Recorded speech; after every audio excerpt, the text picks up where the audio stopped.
Hi friends, back to my channel Samish technical YouTube ಚಾನಲ್ಗೆ ಸುಸ್ವಾಗತ ಅಂತ ಹೇಳ್ತಾ ಇವತ್ತು ಬಂದ್ಬಿಟ್ಟು ಒಂದು 4G ಕ್ಯಾಮ್ರಾ ಸಿಮ್ ಕಾರ್ಡ್ ಮತ್ತು ಮೆಮ್ರಿ ಕಾರ್ಡನ್ನು ಹೇಗೆ ಹಾಕೋದು ಎಂಬುದು ಈ ವಿಡಿಯೋ ಆಗಿದೆ.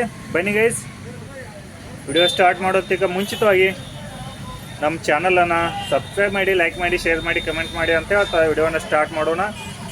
ಇದು ಬಂದ್ಬಿಟ್ಟು ಟ್ರೂ ಕ್ಯಾಮ್ರಾ ಇದೆ, ಬುಲೆಟ್ ಕ್ಯಾಮ್ರಾ ಇದೆ, ಟ್ರೂ ಕ್ಯಾಮ್ರಾ ಇದೆ ಮತ್ತು ಇದು 3MP ಕ್ಯಾಮ್ರಾ ಇದೆ. ಇದಕ್ಕೆ ನಾವು ಸಿಮ್ ಕಾರ್ಡ್ ಹಾಗೂ ಮೆಮ್ರಿ ಕಾರ್ಡನ್ನು ಆಪ್ಷನ್ ಹಾಕೋದು ಎಲ್ಲಿದೆ ಅಂತೇಳಿ ಈ ವಿಡಿಯೋದಲ್ಲಿ ಹೇಳಿಕೊಡ್ತಾ ಇದ್ದೀನಿ. ಇದು ಫ್ಯೂಚರ್ ಏನೇನಿದೆ ನೋಡ್ಬೋದು. ಡೇ ನೈಟ್ ಕಲರ್ ಕ್ಯಾಮ್ರಾ ಇದೆ, 3MP ಇದೆ, ಮೋಷನ್ ಡಿಟೆಕ್ಷನ್ ಇದೆ, ಹಾಗೆ ಆಡಿಯೋ ಇದೆ ಅಂತ ಹೇಳ್ಬೋದು. ಇನ್ಬಿಲ್ಟ್ ಮೈಕ್ ಇದೆ ಅಂತ ಹೇಳ್ಬೋದು. ಇದನ್ನು ನಾವು ಹೊಲಕ್ಕೆ ಹಾಗೂ ಅಂಗಡಿಗಳಿಗೆ ಹಾಗೂ ನಿಮಗೆ ಎಲ್ಲಿ ಸೆಕ್ಯೂರಿಟಿ ಕ್ಯಾಮ್ರಾ ಅವಶ್ಯಕತೆ ಇದೆ ಅಲ್ಲಿ ಇದನ್ನು ಯೂಸ್ ಮಾಡ್ಬೋದು. ಇದು ಬಂದ್ಬಿಟ್ಟು 4G ಕ್ಯಾಮ್ರಾ ಆಗಿದೆ. ಇದಕ್ಕೆ ಸಿಮ್ ಬೇಸ್ಡ್ ಕ್ಯಾಮ್ರಾ ಹಾಗೂ ಮೆಮ್ರಿ ಬೇಸ್ಡ್ ಕ್ಯಾಮ್ರಾ ಅಂತ ಹೇಳ್ಬೋದು.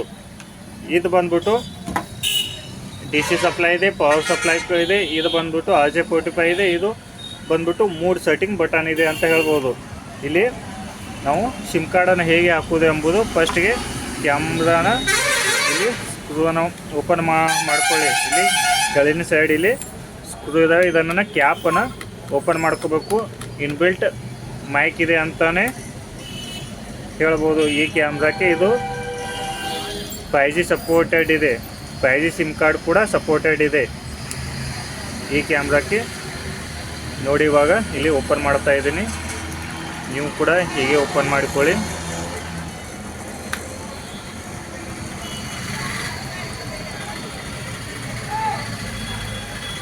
ನೋಡಿ, ಇದು ಬಂದ್ಬಿಟ್ಟು ಸಿಮ್ ಸ್ಲಾಟ್ ಇದೆ.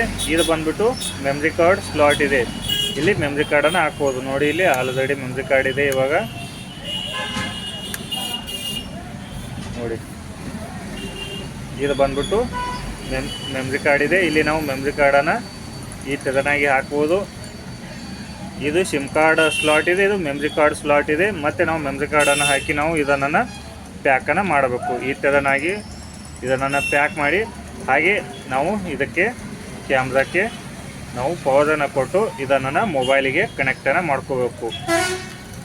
ಟ್ರೂ ಕ್ಲೌಡ್ ಆ್ಯಪಲ್ಲಿ ನಾವು ಈ ಕ್ಯಾಮ್ರಾನ ಆ್ಯಡ್ ಮಾಡಿಕೊಂಡು ನಾವು ಮೊಬೈಲ್ ವ್ಯೂವನ್ನು ಮಾಡಬಹುದು. ಇಂಥ ಯಾವುದೇ ನಿಮಗೆ ಟೆಕ್ನಿಕಲ್ ವಿಡಿಯೋ ಬೇಕಾದರೆ ನಮ್ಮ ಚಾನಲನ್ನು ಸಬ್ಸ್ಕ್ರೈಬ್ ಮಾಡಿ ವಿಡಿಯೋನ ನೋಡ್ಬೋದು. ಹಾಗೆ ಇದನ್ನು ಮೊಬೈಲಿಗೆ ಹೇಗೆ ಕನೆಕ್ಟ್ ಮಾಡೋದು ಎಂಬುದು ನಾವು ನೆಕ್ಸ್ಟ್ ವಿಡಿಯೋದಲ್ಲಿ ಹೇಳಿಕೊಡ್ತಾ ಇದ್ದೀನಿ ಅಂತ ಹೇಳ್ತಾ ಈ ವಿಡಿಯೋನಲ್ಲಿ ಮುಗಿಸೋಣ. ಧನ್ಯವಾದಗಳು.